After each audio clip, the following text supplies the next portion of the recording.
You can, but you don't. You choose not to. Instead, you're trying to sneak in performances at Oscar after parties. You're a joke, my friend. Okay, this is Travis Scott. It has Follow been up. 6 months since ASTROWORLD, and it seems like everyone's forgotten what Travis Scott did. 10 of his fans lost their lives at his event, and hundreds more have been traumatized by the tragedy. We're going to be speaking to filmmaker Charlie Min, who has put together a documentary about ASTROWORLD. He has spoken directly to some of those victims, and today we're going to speak a little bit about his project, which you guys can check out by using the link below. It will also be showing in Texas starting April 29th. But if you guys want to go and watch it now, you can go and check the link below. Let's go ahead and get into this interview. So today we are joined with Charlie Min, who is a documentary filmmaker, and we're going to be speaking about his latest documentary, which is called Concert Crush, and it's about the Travis Scott Festival tragedy, which was a tragedy, and we've spoken about this event before on my channel. So Charlie, why did you decide to make this documentary in the first place?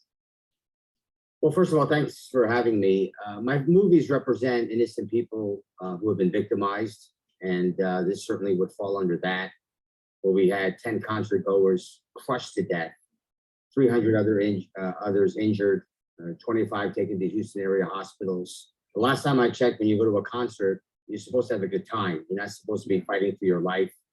And it's absolutely deplorable and disgusting that we're talking here, Sloan, 6 months later, almost 6 months later, no one's in jail, no one's being held accountable, no one is being responsible for this thing. And again, 10 people died. Travis Scott, shame on you. Exactly. And when you first heard about this event, like the morning you woke up and you saw those articles and you learned about this story, like how did you feel? Did you just feel the need to spring into action at that moment? And what were your feelings? You know, at first, I wasn't planning on doing a documentary on it. I was so busy with another project that I had just wrapped up about the Santa Fe High School mass shooting. Houston had become sort of my second home. And when I heard about it, I just was taking it in. And all of a sudden, some of my few contacts in Houston reached out to me and said, you really should look further into this thing. So it wasn't until I went to a press conference, the Rick Ramos law firm had a press conference for some of the survivors. And I attended it just to get info. And next thing you know, I'm being introduced to the attorneys, and I was told that, hey, we'll give you first dibs on everything. So, I mean, here we are. The film's about to be released this Friday. It'll be on streaming this Wednesday, or today, actually, when the interview is ready to be seen publicly on YouTube. And people can go on concertcrushfilm.com to watch the film. The film opens this Friday only in Texas, so I don't want to leave anyone out. There's 49 other states. Yeah. And so why not take advantage of a huge trend today, and that's streaming. So when I was reading the piece by Rolling Stone, they described you as a victim-driven documentary creator. So can you describe a little bit about what that means? Sure. Just exactly what it says. I'm here to give victims a voice. I don't mention the killer's name in my films. I've done 35 other documentaries. 25 of them are on Amazon Prime and other streaming options. And I think if you mention the killer's name, you create copycats. And that's what a lot of these killers want. They want the notoriety. They want the attention. So why should I give these scumbags, these criminals, let's just call them criminals if we're going to even label them? Why should I give these criminals what they want? They don't deserve to be acknowledged. The only time you should acknowledge a killer is if the case is unsolved or if the killer is on the lam. Well, then you have to mention it, because then you have to protect the public. I wish the media would follow my lead. Stop mentioning the killer's name. It creates copycats. It inspires people to commit murder because they know their name is going to be mentioned. I don't mention the killer's name in my films because of that. I'll give you a great example. The Pulse nightclub shooter in Orlando, he was inspired by the Boston Marathon bomber, okay? This is, again, the Pulse nightclub shooter, the gay nightclub in Orlando that was shot up in 2016. Over 100 people were shot. in that at the time it was the largest mass shooting in American history. The Pulse nightclub shooter was inspired by the Boston Marathon bomber. The Boston Marathon bomber was placed on the magazine of Rolling Stone magazine. Shame on you, Rolling Stone magazine. Can you imagine if a victim's family member saw that? So if Rolling Stone doesn't do that, perhaps the nightclub shooting in Orlando, the gay nightclub, doesn't happen. Because again, the Pulse nightclub shooter was inspired by the Boston Marathon bomber, and he saw the marathon bomber's face on the cover of Rolling Stone before the mass shooting at the Pulse nightclub. So we have to change this rhetoric.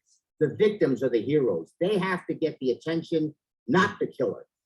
Yeah, exactly. And it's just like making them celebrities. And it makes me think about even like Jeffrey Dahmer, like it's such a common name. And it's like, you don't want to make these people household names because they're committing these crimes to get a reaction. And if we give them that reaction, then we're just feeding into this sick cycle.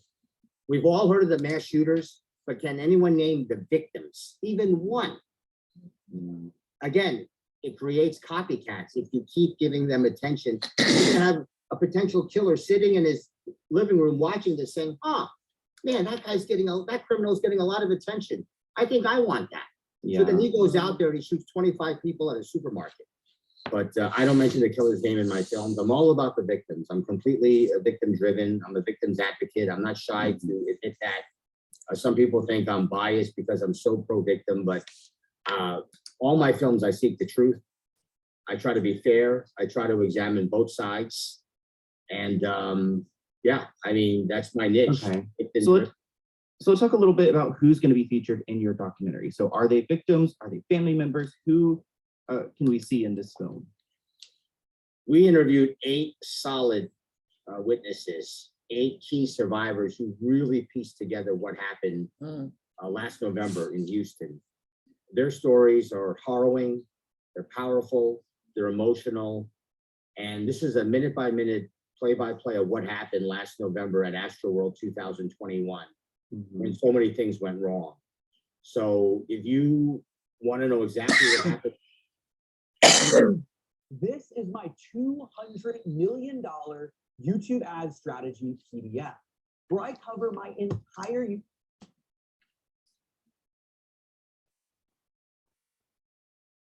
happened that night. This documentary is for you because at the end, I'm here to inform, educate, and raise awareness to the highest level.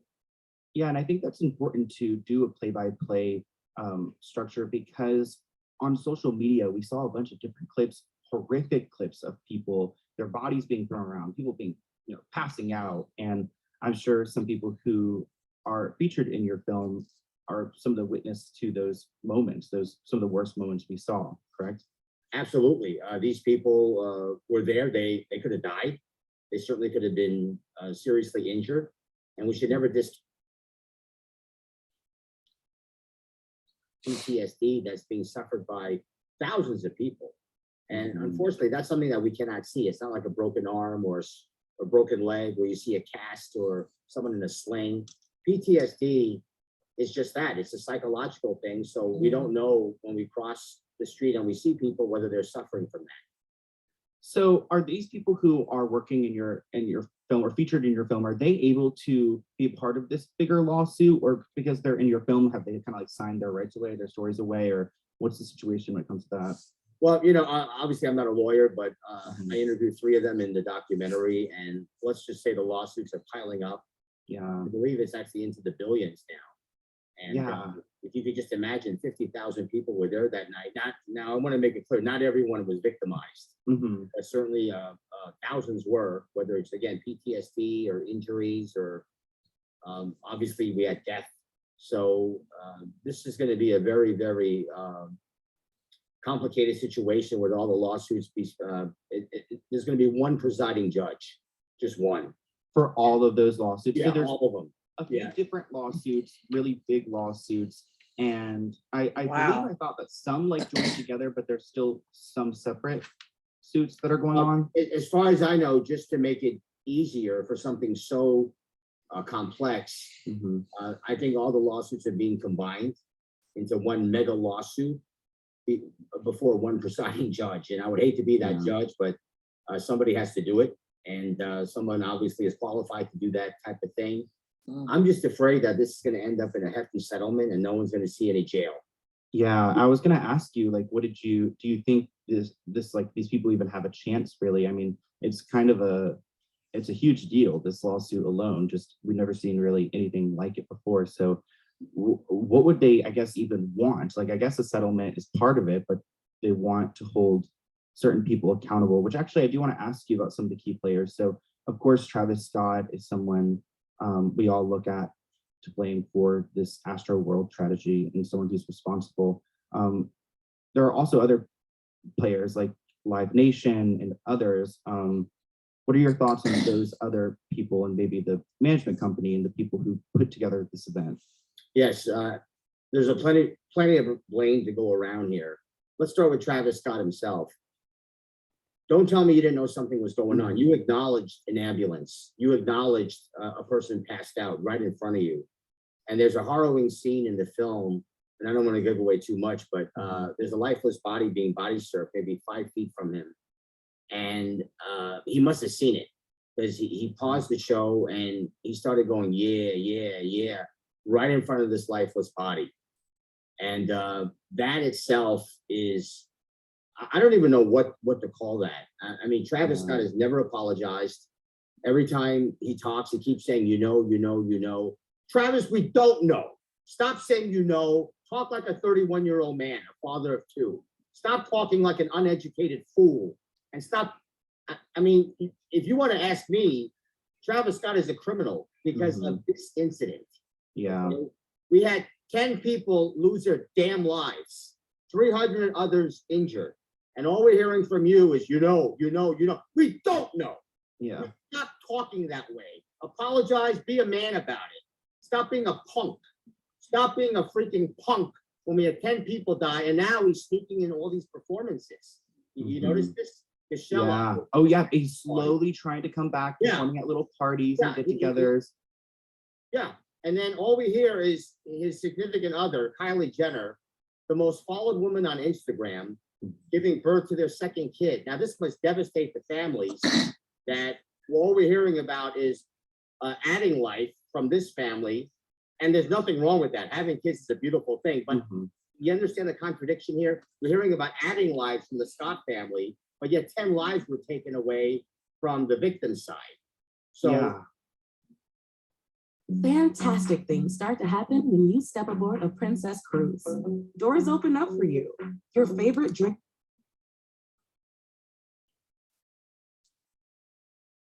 the victims' families, they get the shaft, and the 300 others that were injured, the 25 taken to Houston area hospitals. We need activism on this thing, Sloan. We need anger.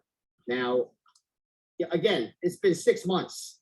It's been half a year. What are they investigating?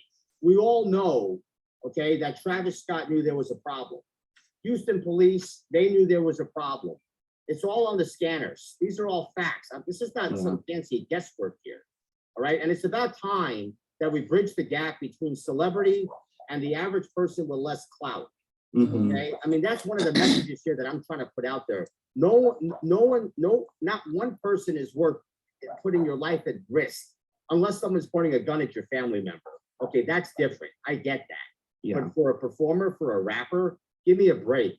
And it's about time more people spoke out about this thing, because it really is deplorable. That's the word, deplorable. Yep, and it does. I mean, it's only been 6 months, and it does seem like he's kind of gone a pass. He's slowly come back to social media, and of course, that's in part because of the family he's got ties to and their power. And I mean, I think Kylie, when the situation went down, she made a very brief Instagram story, but they've never showed any sympathy, never made any statements. It's like they're trying to erase that this event happened. And honestly, inherently, the event just seems kind of evil to me. Obviously, this isn't part of the lawsuit, but it's like you look at the artwork, you look at the scenery, just even the vibes that he gave off, and it was not good vibes. It definitely was kind of evil. And the entire time there were different moments where he did acknowledge that there's, an EMT in the crowd. There are bodies that are being, surfing across the crowd. So do you think he should have stopped the show, or that, police, authorities, someone should have stopped the show as soon as they realized how dangerous everything was? Yes, he should have stopped the show. Again, he acknowledges an ambulance. He acknowledges a person passed out. Don't tell me you didn't know something was up. Now, I'm not saying you knew that 10 people were dying, but you knew there was a problem here. You knew that, and when you see an ambulance, that's not.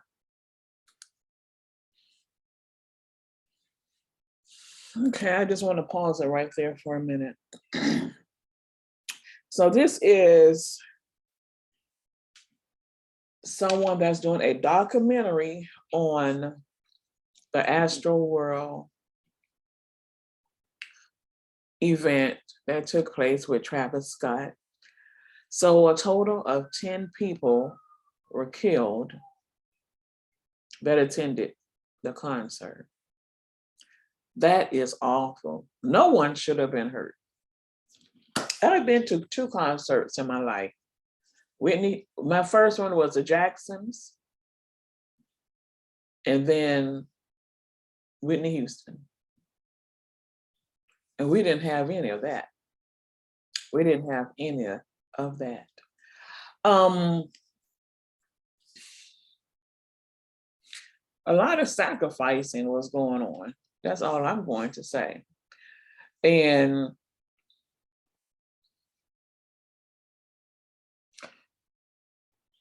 I doubt if they're going to lock him up for anything. I doubt it. Because there's a lot of people that they got to get to first before they even get to him. Because everybody has a position to play.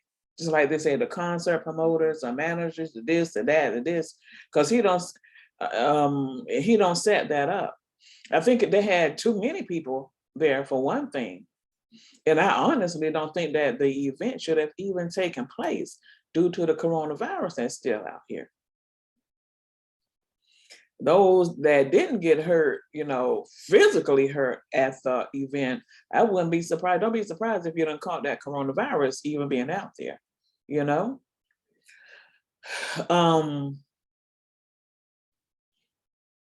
Y'all tell me what y'all think about this. Please like, share, subscribe, and hit that notification button so you'll be notified when I'm dropping new videos. Shalom.